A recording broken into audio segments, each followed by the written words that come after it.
Okay, it's Doug Smith. I'm going to do a quick tutorial on Zipforms. These will be posted on our YouTube, so we'll have them forever. First thing I'm going to do is share my screen, and we're going to go right into it. So, got to know the website, texasrealestate.com. There's also about a dozen ways to get to Zipforms, so it's going to be whatever you're comfortable with.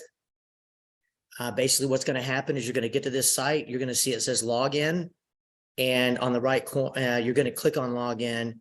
And you're going to have your own email and your password, and then you're going to log in. Once you log in, you'll go right back to the same screen, and it'll say your name. Hi, Doug. Hi, Amanda. Hi, Lola. Hi, Ollie. And you'll click Zipforms, and the screen turns blue. And again, this is going to be a tutorial. It should be super easy. I'll be done in less than 5 minutes. Right here, we're in Zipforms. You're not going to have any files here unless you're a pre-existing agent. All you're going to do is, this is your first screen. You're going to click on the New tab. And once you do, you have 5 boxes that come up, and we only care about the first 3. You're either working with a seller, a buyer, or a tenant landlord. You've got to know which one you're working with. I won't know. You'll pick one. You're going to name it, maybe the address.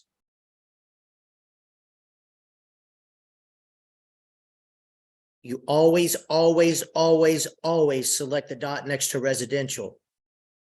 And then right here, you'll pick a template. And this is a listing, so it's a seller. You'll scroll down, you'll hit save. The next screen, you're looking at a white summary tab. The next screen, you're looking at a white summary tab. The next screen, you're looking at a white summary tab. Here it is. Go 2 tabs over to documents. There's your IBS. There's your listing agreement. There's your seller's disclosure. Those are usually the top 3 that you need. You're going to print them. No DocuSign, no e-sign, no AuthentiSign. Print them. IBS, it's easy. You'll open it. Open in new form editor, always.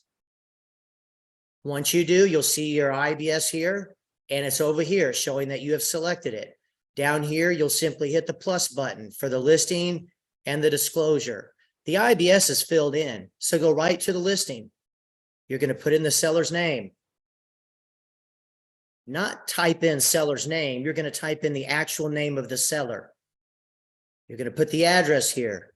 Lot 6, Block H, whatever the subdivision name is. You're going to put the city. You're going to put the county. And then you're going to put the address.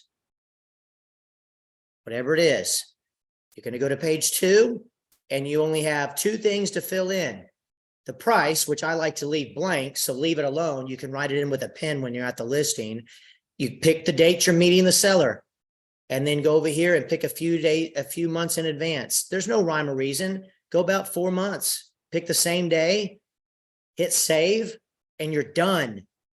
All you have to do is select these 3, 1, 2, 3, and hit the print button, and you're going to print them. That concludes the seller listing. Be safe, guys.